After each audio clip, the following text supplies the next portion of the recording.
Assalamualaikum dan salam Malaysia Madani, bersama saya Muhammad Syarif Zamawang dalam berita pagi Sabah edisi Sabtu 13 Januari. Persatuan Pemaju Perumahan dan Hartanah Sabah Syareda akan membina 4,000 unit rumah mampu milik Projek Perumahan Rakyat PPR yang merupakan tanggungjawab sosial korporat Persatuan berkenaan dalam membantu kerajaan negeri menyediakan rumah untuk golongan B40. Presiden Syareda Datuk Surveyor Chua Soon Ping berkata projek berkenaan akan dibina atas tanah seluas 24 hektar yang diperuntukkan kerajaan negeri. Projek tersebut dibina dalam masa terdekat dan mengambil masa 2 tahun untuk disiapkan. As announced by CM during the last Syareda night, the state government is allocating 60 acres for us to do affordable houses. So we are going to propose to the state government to build 4,000. Datuk Chua menyatakan demikian dalam sidang media selepas jamuan tengah hari Pesta Angpau.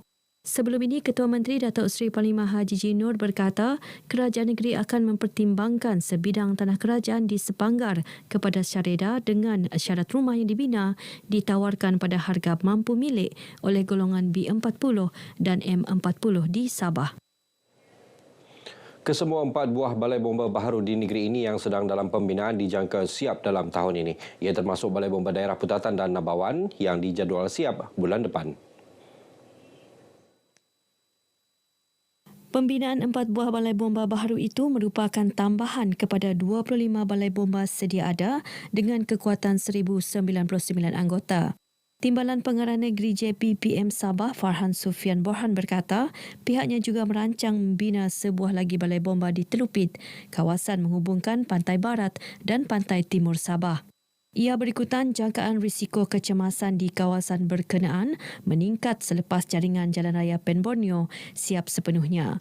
Dalam perkembangan lain, Farhan berkata JBPM Sabah menerima 8,299 panggilan kecemasan sepanjang tahun lalu. 2,429 daripada panggilan itu merupakan panggilan kecemasan berkaitan kebakaran.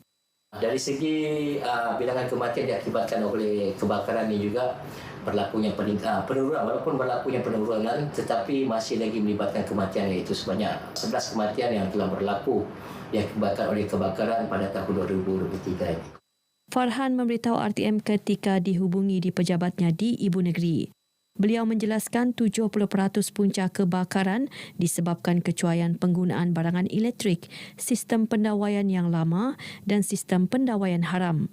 Mengenai aspek penguatkuasaan pula, Farhan memberitahu sebanyak 8 kes telah didakwa di mahkamah tahun lalu melibatkan pematuhan di bawah peraturan-peraturan keselamatan dan Akta 341, Akta Perkhidmatan Bomba. Manakala 5 kes lagi akan didakwa awal tahun ini melibatkan kes pelanggaran pematuhan notis keselamatan kebakaran melibatkan Seksyen 33 dan Seksyen 13 pematuhan di bawah peraturan-peraturan keselamatan kebakaran. Kementerian Pembangunan Perindustrian dan Keusahawanan menyatakan komitmen membantu mempromosi produk industri kecil dan sederhana IKS Sabah ke pasaran antarabangsa. Antara usaha dilaksanakan termasuklah menyertai beberapa siri Expo Perdagangan Antarabangsa bagi meningkatkan lagi nilai ekspor produk IKS di Sabah.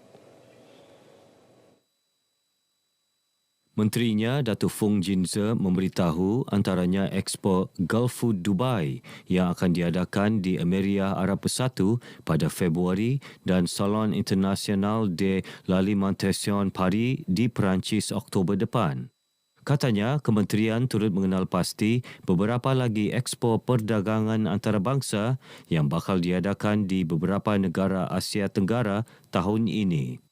Dalam pada itu, kementerian juga komited mempromosi peluang pelaburan kepada pelabur asing di China, Korea Selatan, Jepun dan sekitar rantau ASEAN.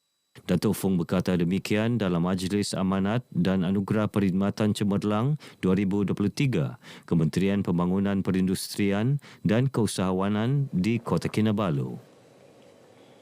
Jabatan Perangkaan Malaysia DOSM Negeri Sabah mempertingkat usaha pelaksanaan sistem pangkalan data utama padu di negeri ini.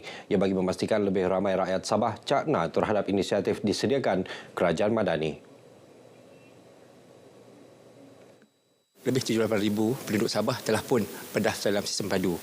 Angka ini orang kata hampir kepada 4.6% daripada penduduk Sabah lah yang berumur 18 tahun ke atas yang mendaftar dalam padu. Beliau menyatakan demikian selepas mengadakan kunjungan hormat terhadap pengarah penyiaran Sabah Salma Hashim di Kota Kinabalu. Tujuan kunjungan adalah untuk bekerjasama dalam menyebarluas serta meningkatkan publiciti mengenai pelaksanaan sistem padu di Sabah. Beliau turut menggalakkan orang ramai untuk terus datang ke 18 lokasi pusat ekonomi digital PEDI yang disediakan di negeri ini. Sementara itu, penduduk di Dongongon Penampang memberi sambutan menggalakkan terhadap pelaksanaan sistem padu. Tinjauan RTM di Pekan Dongongon mendapati mereka teruja mendaftar dalam sistem berkenaan walaupun masih ramai belum memahami fungsi dan matlamat sistem padu secara terperinci. Saya baru saja tahu tentang Malaysia Madani padu pangkalan data utama meraju akses digital. Jadi inilah saya sekarang saya coba daftarlah untuk masa depan saya sendirilah untuk supaya saya dapat bantuan dari kerjaan dan juga apa-apa aja lah. Harapan saya ini padu. Kalau di daerah di sini Dongongon saja dia akan buat seperti gini. Lebih baik yang pergi di pendalaman supaya mereka ini mengetahui ini apa ini padu.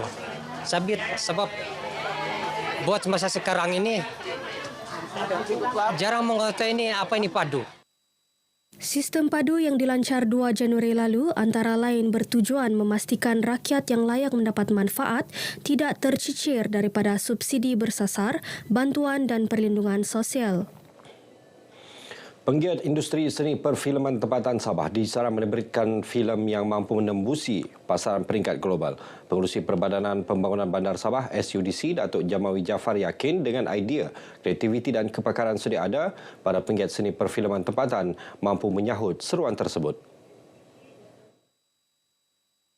Menurut Datuk Jamawi, filem berkaitan sejarah, semangat kekitaan, keindahan alam semula jadi dan kepelbagaian keunikan kehidupan budaya adat resam suku kaum di negeri ini boleh dijadikan filem yang menarik. Melihat seperti yang lebih luas kisahkan sejarah dan juga adat resam, keindahan alam. Memudahkan untuk masyarakat luar melihat keindahan alam kita di kawasan Sabah. Dalam pada itu, Datuk Jamawi berharap filem tempatan mendapat sokongan pelbagai lapisan masyarakat bagi membantu meningkatkan pendapatan sosioekonomi rakyat dan negara.